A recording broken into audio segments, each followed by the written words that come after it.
Hello and welcome to the 200th episode of Scott Reads Comics. Today I'll be covering G.I. Joe, A Real American Hero, Compendium 1, published by Image and Skybound Comics Group in 2024. This just came out a few weeks ago, and it is a triumph of format. It is incredible. It is $65. You get G.I. Joe numbers 1 through 50. There were two options for the cover. There was a modern cover, which was very nice, by Chris Mooneyham, and then there was the classic cover by Herb Trimpe, and of course I had to go for that one. But just look at this incredible binding. We have full color newsprint. I'm going to page through this for a bit and share it with you folks, but to me, this is a triumph of format. It is a proof that newsprint is not dead, and the further proof of that is the existence of Savage Sword of Conan magazine again, which I'll cover in another show. But this is color newsprint, and it looks amazing. And this volume appears to me to be incredibly sturdy, and you get a ton of comics in here for your money. A little more, obviously, than $1 a book. Get 50 books for $64.99, but you really are getting a ton of value. And I'm gonna page through here and show it to you folks the best I can, given that fact that this is a phone book. I'm not gonna linger too long on any pages in particular, but I love these pieces of art from the G.I. Joe Order of Battle limited series, which came out when the regular Joe comic was coming out. Every issue you get the cover, and then of course you get the interior. And of course Larry Hama is all over this. I think he writes all but one comic in this collection. He is the scripter, Trimpe's the penciler, Bob McLeod's the inker. This is the double-sized issue number 1, which is really great comics here. I'm going to struggle to keep this thing in frame for you folks. Try to get most of the pages so you can see the artwork. And again, this is a ASMR feast here, as you can just hear me sort of like sliding the finger over this newsprint, which is so lovely. These colors are dynamite. I haven't compared them to my originals, but I can just see that they're more vivid. And I have a pretty good run of G.I. Joe 1 to 100. There's a few holes left yet to be filled in that run. We're going to get a lot of Don Perlin, a lot of Herb Trimpe, and to my surprise, and I didn't really remember this, we're going to get a lot of Frank Springer, and it's pretty good because he's often inked by Andy Muschinsky or other very capable inkers. Oh, this is great. First Quint. Some of these I have covered on my show, so you can go back through the old episodes and take a look at those issues in detail. And I'll cover more G.I. Joe individual issues moving forward. And just to take a moment to reflect, this is episode 200. I didn't know how long I was going to do this or how folks would take to it. I mean, I don't get tremendous views, but I do have, at this recording, over 650 followers or subscribers. So, I mean, that can be built on. You know, I just want folks to share the joy that I have when I read these comics, and YouTube's such a great format for doing that. I love this Trojan horse storyline with this robot. Great early Trimpe here, or Trimpe's doing the early issues of G.I. Joe, I should say. Trimpe's a long-established pro when he got this job. And this wasn't your garden variety toy title because of Larry Hama, because of his love for the property and the realism that he infused in it. It outlasted just about every other toy title. It outlasted ROM, which is the one I can think of second place, just in terms of sheer number of issues. Obviously, another toy title we think of Trimpe with is a Shogun Warriors, and I don't even know if that got into the 20s.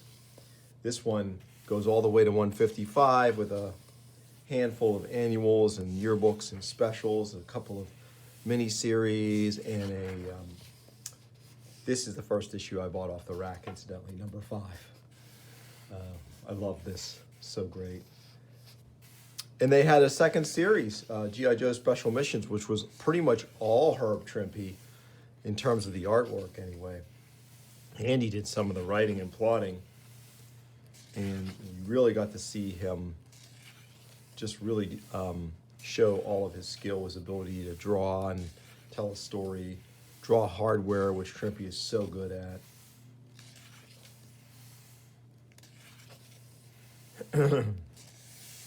This was a toy, so they were highlighting the toys. And this two-parter I have covered in detail on the show, so I'm gonna this is with the October Guard. It's so good, and again, Trimpe gets a plot credit on this one, but it's super good. I don't want to waste too much. So there's 50 issues worth of content to fly through here. So 6 and 7, you can definitely check my older videos to see the detailed coverage on these issues.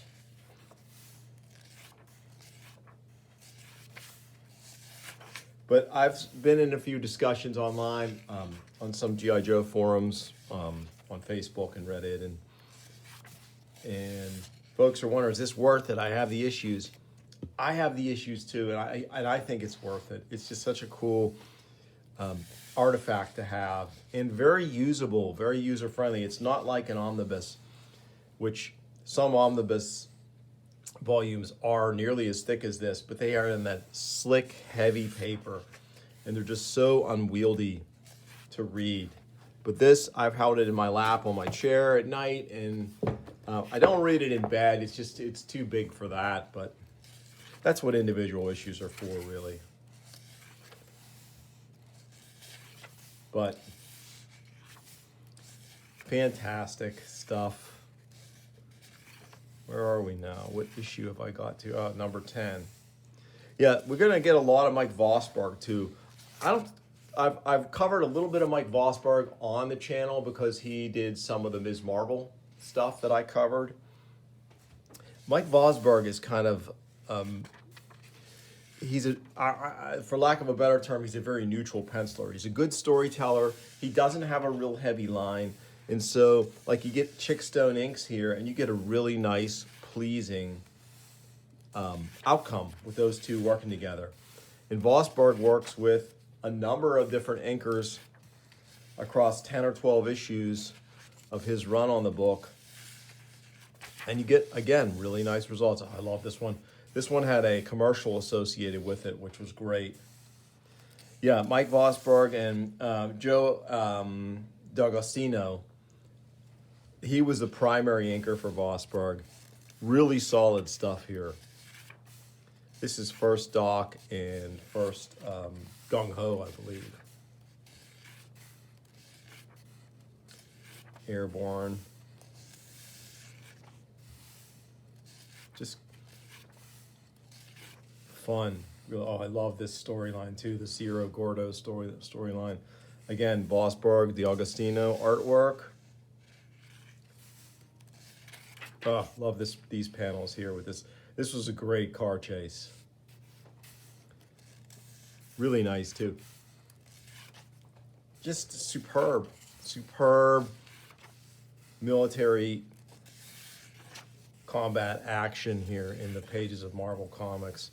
They got the G.I. Joe license, and for years they ran with it. And it was all really because one man, Larry Hama, got hold of this title and never let go and imposed his will on it, his creative genius, in such a way that it made a lasting impact on so many folks my age, and folks later on who would discover these issues after the fact. It's nice to see reliable reprints. I hope this thing does stay in print so that folks have a good chance to get a hold of it. I do understand it's not cheap. It's 65 bucks. Oh man. I always talk about on the show how hard it is to draw water. And I learned that from watching Cartoonist Kayfabe and just the comments of Eddie P and Jim Rugg about, what a challenge it is. And Vosburg, and I would probably give even more credit to the inker, D'Agostino here. Really nice. Everyone looks wet and miserable on this splash page. Oh, and I love Quint. He's so cool. And Dr. Venom, man, what a great villain. Look at that. That's really good. Joe D'Agostino's inks on Vosburg here are tremendous. Every one of these action figures and almost all these characters became action figures or were action figures. I don't know if Dr. Venom ever became one. They're brought to life. And it's so dynamic. It's so cool. Oh, this sequence here, just have to linger on it. That's Shades of Apocalypse Now right there. With Martin Sheen slowly emerging from the water at the end. Ooh, creepy. Cool. So many twists and turns and so many crazy plot happenings. Characters up, characters down, characters alive, characters dead. G.I. Joe really had it all. Another one in this long Vosburg run. We're up to number 16. I'm going to fly through this one. Major Blood. Oh, no, that's Destro there, but we did see Major Blood early on here. There he is right there. So this might be his first appearance, yeah. And so let us officially welcome the new star of our Cobra constellation, a fearless fighter, a skilled tactician, a published poet, Major Sebastian Blood. It's so great. So yeah, first Major Blood there, number 16. 17 here, we get Major Blood makes the cover. And later on, this is not a Zek cover. We would get some fantastic Zek covers during this run, and a couple of Michael Golden covers too.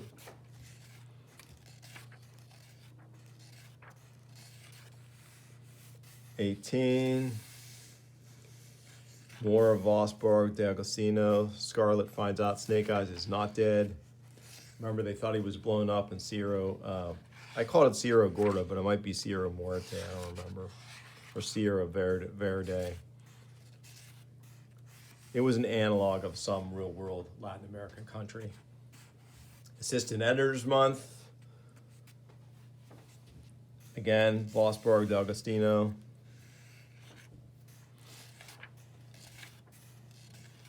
Oh, this is another toy, that Battle Armor.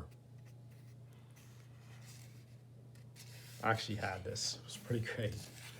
It would fit around the action figure. It was really, really clever the way they designed it. It would snap. It was like in two halves, like a mold, and you would just put it around the figure, and then the figure would be inside.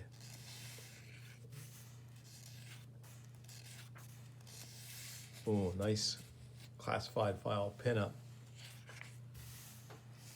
That's a great John Byrne cover there. Jeff Ursherwood. A little bit of guest penciling here. Early Marvel Jeff Ursherwood. We can see some of those classic Ursherwood marks here. One of my favorite artists. He just did issue 5 of Savage Sword, and it was great. It was my favorite issue so far of the new Savage Sword run. Ooh, look at this great full-page action shot. Really nice. Oh, that's so Ursherwood right here. Wow.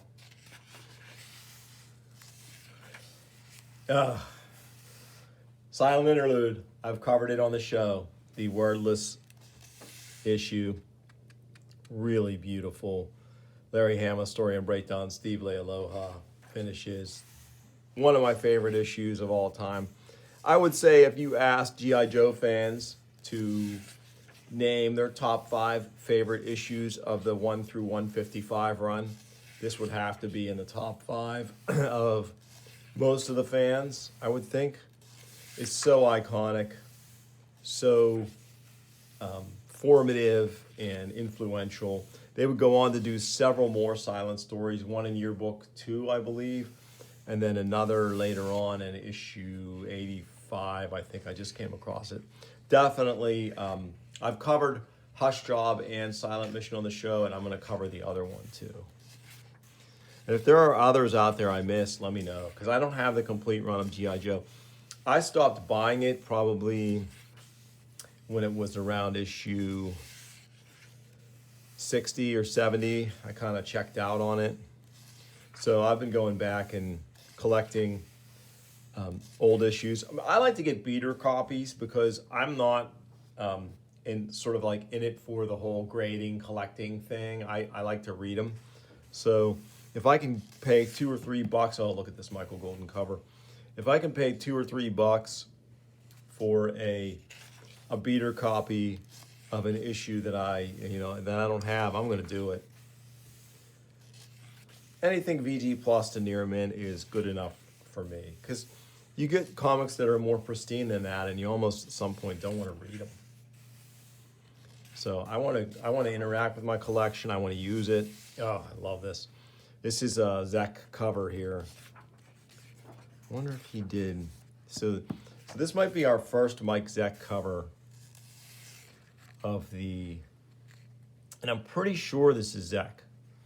Correct me if I'm wrong, but I think that's Mike Zeck right there. Who we got on pencils? This is a great one. This is Russ Heath doing all the artwork on this one. A rare treat. Great older artist who did tons of military comics. And you can tell the quality is there. It's good. Roadblock taking out Storm Shadow. Pretty great. And here, we're kind of at the, I think this might be the beginning of Frank Springer's mini run on the comic. I don't know if that's Zeck or not. It could be. That looks like a Zeck mark right there. I think that is Zeck, yeah. And Mike Gustovich on the inks. Love Mike Gustovich. You can definitely tell Mike Gustovich inks on Frank Springer pencils here, because Springer, kind of like Vosburg, but he's got a little more character flourish to his pencils. Sometimes it could be to the detriment, but you can see Gustovich's inks sort of like over top of them, kind of bringing them back in, reining them in a little bit. The team up doesn't quite work, but it's good enough. It doesn't hurt the storytelling at all. Now we have this is great because 21 was a Snake Eyes focused story, and then this might be one of also an issue that would be in my top 5 is the origin of Snake Eyes and his relationship to Stalker and Storm Shadow. Very much this time coming out in the early to mid 80s. This title is very connected to Vietnam, and so their origins all are tied up in their service in Vietnam. Another great thing about this story, Larry Hama script and breakdown, Steve Lealoha back on the finishes. I love these two in this combination. If they could have done the entire series, I'd have been okay with that. It's just so good. Really good. Snake Eyes' sister. And even here, we never, without his mask, he's got this boonie hat on, so we never really get to see Snake Eyes' face. And then here, Storm Shadow saves him. And you can see they're linked with this tattoo. Storm Shadow has it, and then Snake Eyes gets it too, because he's a member of the same ninja society. Soft Master, Hard Master, Storm Shadow. Snake Eyes comes, he learns ninjutsu. Really great issue. 27, we're back to Frank Springer, and now we get Andy Muschinsky, and this is a better pairing. Andy Muschinsky has a better handle on Frank Springer's pencils, I think, than really anyone else I've seen ink Springer. he gets the most out of them for sure. Because Springer is a great storyteller. It's just, I think sometimes his figure work leaves a little to be desired. But similar to Vosburg, you get the right inker on him, and you're going to get an extremely professional result. Oh, this is a treat too. 28, Marie Severin on the pencils, and Andy Mushinski on the inks. I love Marie Severin's pencils. She's so good. It was, as I've said before on the show, I know she was invaluable in the bullpen and as a colorist and cleanup person and all around jack of all trades. I would have loved to just see her spend a long time drawing comics. But she just was too good at too many other things. Oh, that's great. Okay, back to Frank Springer, Andy Mushinski. We get another great golden cover here. And I hope the quality of this newsprint reproduction is coming through because it's solid. If you had doubts about this, I hope this video kind of pushes you to acquiring this because, especially if you don't have the issues, this is seminal stuff. And if you do, sometimes it's fun to just grab this, open it to a random spot, and just read a random issue. We get a great Zek cover here on 30. And of course, Zartan, one of the great villains of the G.I. Joe canon, for what is revealed that he has done so many bad things. Not sure who does this cover. It's not Zek. It's nice though, I like it. We get our first Rod Wiggum issue with number 31, Rod Wiggum and Andy Mushinski. And look, Rod Wiggum's so solid. Just, you can see the difference in quality. And I'm not bagging on Frank Springer, but Rod Wiggum is just a better penciler. The action is cooler. The figure work is so much tighter. Look at that. That's incredible. Great work on the color too there. Yeah. Yeah, Rod Wiggum spends a good number of issues, not consecutively maybe, but because we're back to Frank Springer here. That might have been Rod Wiggum's his rehearsal or his tryout, if you will. But here we are back to Frank Springer, Andy Mushinski. Soft Master shows up again. Whenever it's a Snake Eye story, you can expect Storm Shadow or the Soft Master to show up. I love Spirit, Iron Knife. Probably among one of my top 3 G.I. Joes. Stalker, Spirit, I'm not sure who else. Maybe Scarlet. I mean, it's a target-rich environment. There's a lot of really great characters. But for the Joes themselves, definitely Stalker and Scarlet are up there, and Spirit Iron Knife is up there for sure. Still with the Springer, but here we get a fantastic Zek cover. Wow. Really great. Destro unmasks. Baroness sees him and faints. Later on in the series, there would be a great cover, which I think uses the tagline unmaskings. A lot of G.I. Joe 2 is tied up in their conflict with the fictional city of Springfield, which is where Cobra is secretly headquartered. And this is a sweet romance here between, I think this is Grunt and this woman who is this clown or entertainer who dresses as a bear. It's pretty funny. Look at that. Wow. Great Zek cover. Yeah, this is the Rod Wiggum back on pencils, Andy Mushinski inks. Look at that. Look at how just tight these pencils are, just compared to the previous issue. There's no comparison. Rod Wiggum is solid. Yeah, this is all about aerial dogfighting. There would be a special missions issue that, of course, Herb Trimpe drew. And Herb Trimpe was an aviator. He could fly planes, small planes. And he would draw that one, too, similar to this one. But this one was great. Wild Weasel and the Joe's Ace Pilot.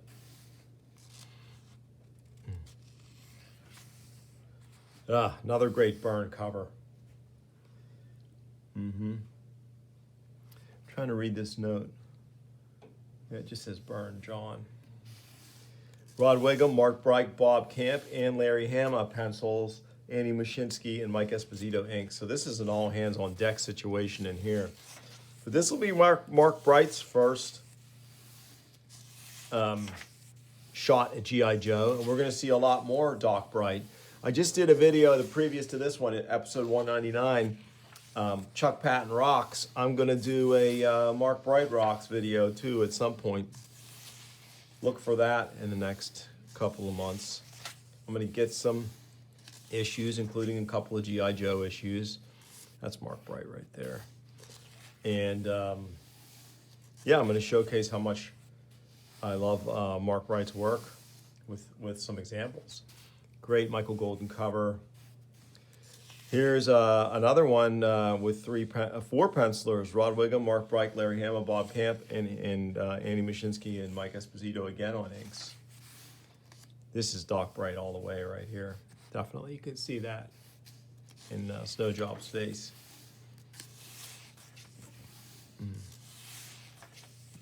Might be a little harder to pick out the Larry Hama pieces.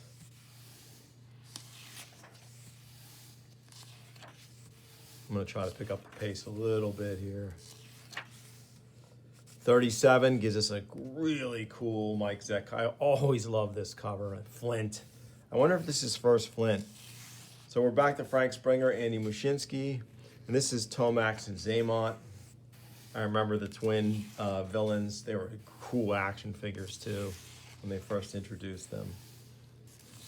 This might be their first appearance. They had like a psychic link. And it was so cool that their names are an anagram, Tomax, Zaymont. Really cool.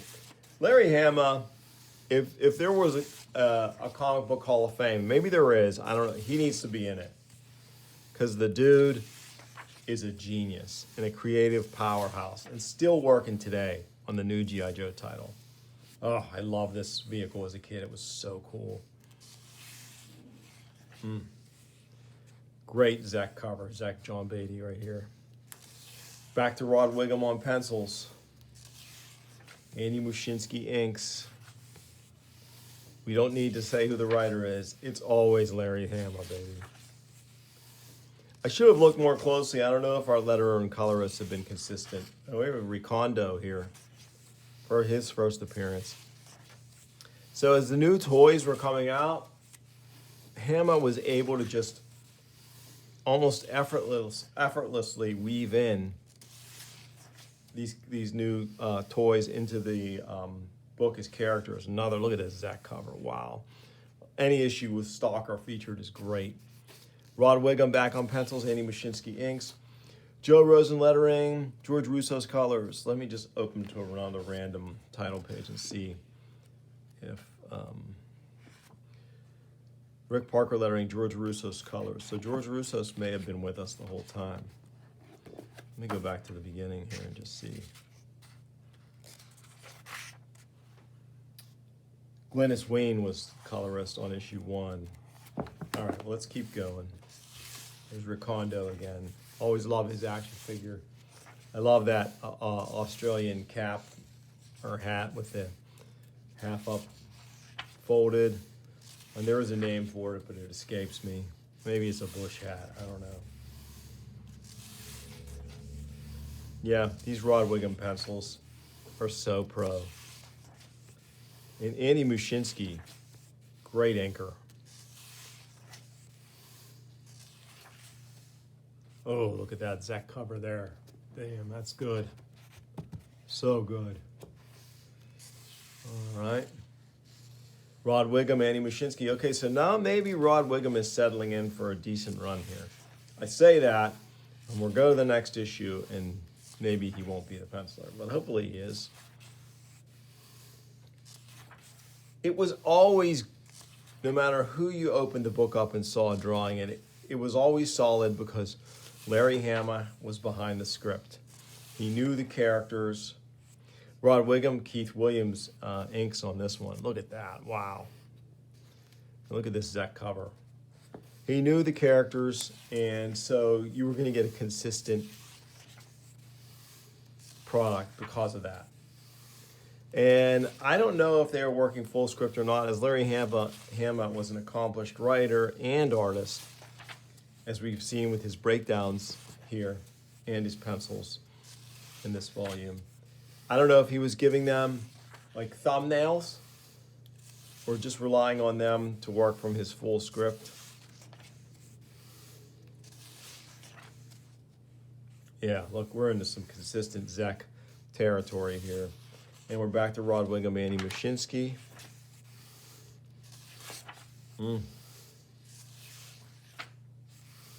That character Billy, he becomes really important.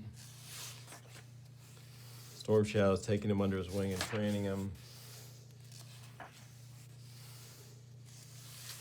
This is that woman who was in the bear costume earlier. She's kidnapped by the Dreadnoks. Oh, here they are at the Vietnam, at the wall, at the memorial. Really moving. As a veteran, Larry Hama was able to tap into those raw emotions. And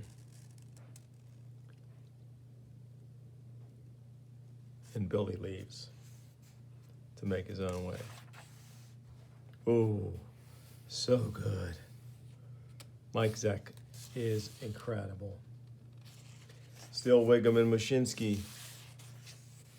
This guy's holding them at gunpoint. I guess he was left behind, caught by the Viet Cong or the North Vietnamese regulars, and probably had a hard time of it in prison there as a MIA, POW MIA.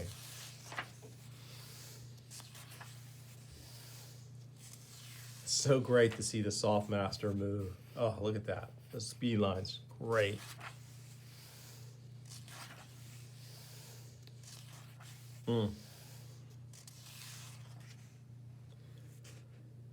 Is this the death of the Softmaster? Maybe. Wow.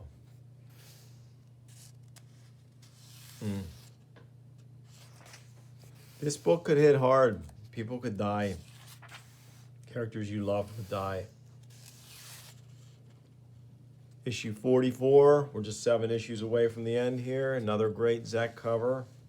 The bats, those robots. This might be their first appearance.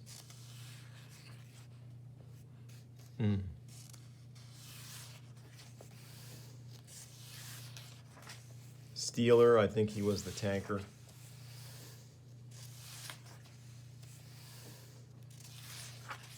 And unlike the cartoon, there was a lot of death in this comic.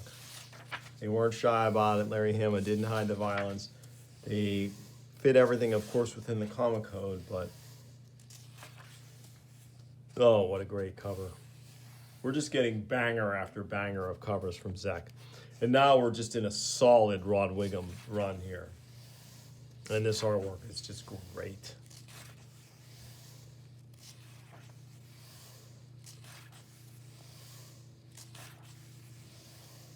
And yeah, so here it's revealed that Zartan was the one behind the death of the Softmaster.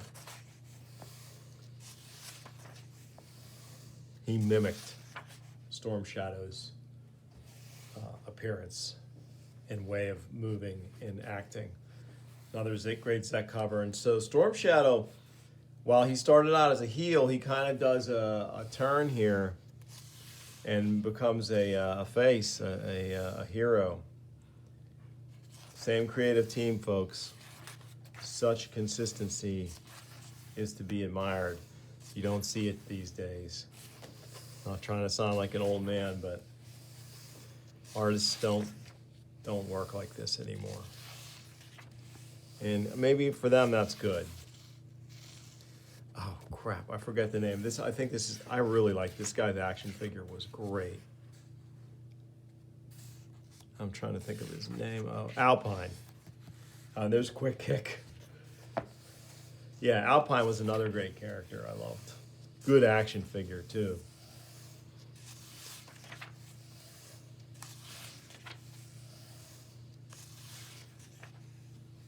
Ooh, yeah, I remember the cartoon commercial for this issue. Really cool. Love this Zek artwork. Man, is that good.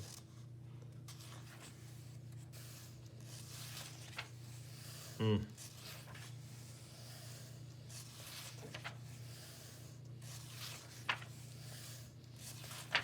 gonna fly here toward the end because we're getting long here on the video. Love the underwater action against the Cobra eels.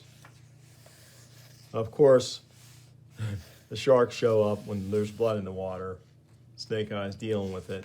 This is his slightly slicker costume now that he's into from the first issue. Definitely a little bit of a change. Issue 48. Again, Wiggum and Mushinsky, and Zek is just doing monthly covers now. And like I said, each one is a total banger.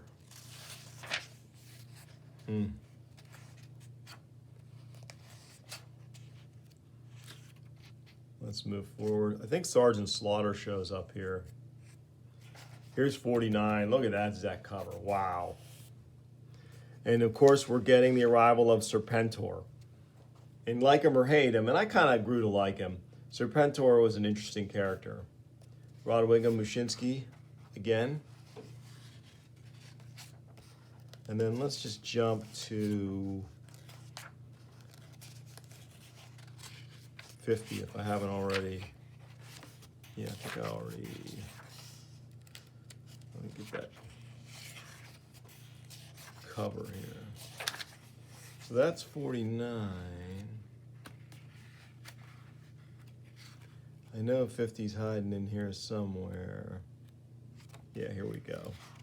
So he's going to supplant Cobra Commander. Here's our cover, number 50, another great Zek cover with Rod Wiggum and Andy Mushinsky. This is the only time I would say, with a volume of this size, just be a little careful reading this final issue. I would just take a little bit of care reading that one. And Zorana shows up at the end. So yeah, that is my quick fly through this incredible collection. G.I. Joe, A Real American Hero, Compendium #1.